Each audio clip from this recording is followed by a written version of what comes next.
안녕하세요. 네, 안녕하세요. 오늘 여러분과 함께 깊이 파고들 주제는요. 바로 얼음 아래에서 뜨거워지고 있는 북극에 관한 소식입니다. 보내주신 자료들을 보니까 최근에 이 중국 쇠빙선들의 북극해 활동이 눈에 띄게 늘었고요. 여기에 대해서 미국과 캐나다가 상당히 긴장하면서 감시에 나섰다. 이게 핵심인 것 같습니다. 네, 맞습니다. 고유할 것만 같은 이 북극에서 왜 이런 움직임이 나타나는 걸까요? 이 차가운 땅을 둘러싼 경쟁, 또 그 의미를 저희가 좀 집중적으로 분석해 보겠습니다. 우선 가장 주목받는 게 중국 쇠빙선 쉐롱 2호의 행적인 게요. 이게 알래스카 북쪽에서 발견되었다고요? 이게 뭐랄까 단순한 과학 탐사 이상으로 읽히는 이유가 있을까요? 네, 그 발견된 위치가 중요합니다. 알래스카 북쪽으로 한 290해리 정도 떨어진 곳인데요. 특히 미국이 그 해저 자원 권리를 주장하는 확장 대륙붕 ECS라고 하죠.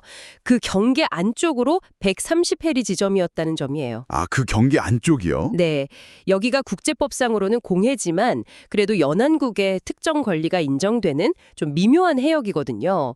그리고 중국은 스스로를 준북극 국가라고 칭하면서 북극에서의 영향력 확대를 꾸준히 시도해 왔는데 이번 활동은 그런 맥락에서 주목할 만한 거죠. 이게 단순히 쉐롱 이후 이 한 척만의 문제는 아니라는 거군요. 네, 그렇죠. 자료를 보니까 올해만 해도 총 3척의 중국 쇠빙선이 북극으로 향했다고 나와 있더라고요.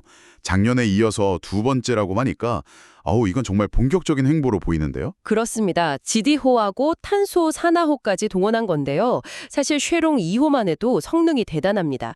1.5m 두께 얼음을 양방향으로 그냥 깨고 나갈 수 있는 그런 최첨단 선박이거든요. 1.5m요? 와, 네.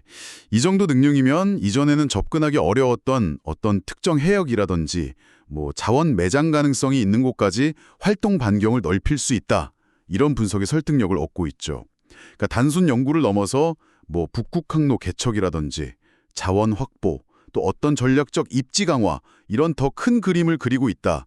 이런 해석이 좀 지배적입니다. 이런 중국의 움직임에 대해서 미국이랑 캐나다는 그럼 어떻게 대응하고 있습니까? 자료에 나온 표현 중에 현존으로 현존에 대응한다. 이게 좀 인상 깊었어요. 네, 그게 이전의 어떤 소극적인 감시와는 확실히 달라진 모습인데요. 미 해양경비대가 프론티어 센티넬이라는 작전의 일환으로요. 쉘룽 2호를 의도적으로 따라붙으면서 감시하는 이른바 추적, 쉐도잉 작전을 공식 확인했습니다. 아, 추적 작전. 네, 이건 그냥 지켜보는 걸 넘어서는 상당히 좀 적극적인 견제 신호라고 봐야겠죠. 캐나다 역시 공군 정찰기 CP-140하고 해양경비대 쇠빙선 서 윌프리드 로리어함까지 동원해서 아주 입체적인 감시망을 펼치고 있고요.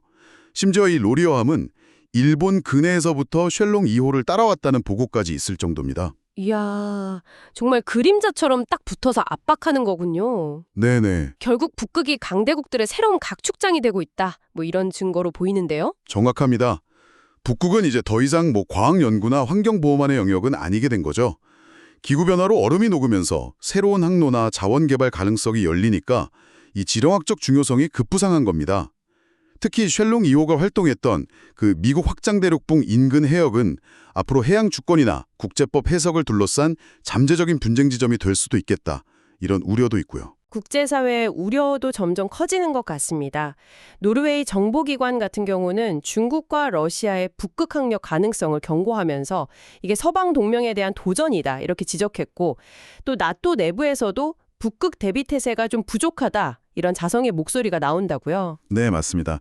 러시아는 전통적인 북극 강국이고 중국은 신흥 세력인데 만약 이 둘의 이해관계가 맞아 떨어진다면 서방에는 큰 부담이 될 수밖에 없겠죠.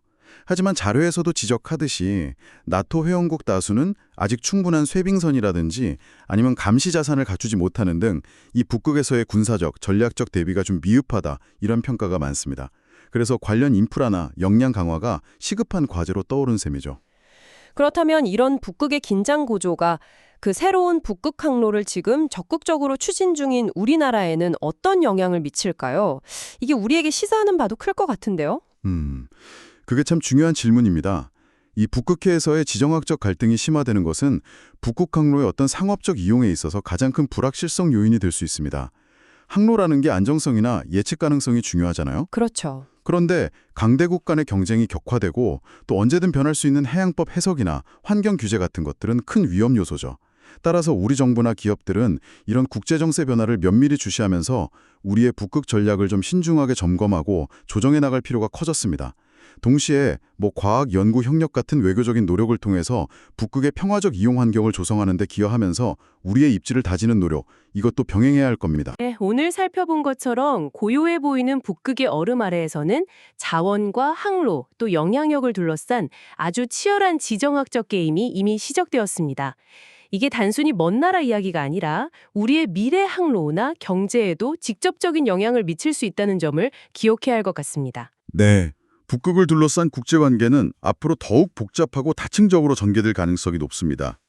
오늘 논의된 이런 지정학적 측면 외에도요, 여러분께서 향후 북극 항로가 열어줄 어떤 경제적 기회와 더불어서 또 우리가 국제사회의 일원으로서 책임져야 할 환경 문제 사이에서 어떻게 균형점을 찾아야 할지 이런 고민을 해보시는 것도 의미 있을 것 같습니다. 다음 시간에는 더 새로운 소식을 전해드리겠습니다. 감사합니다.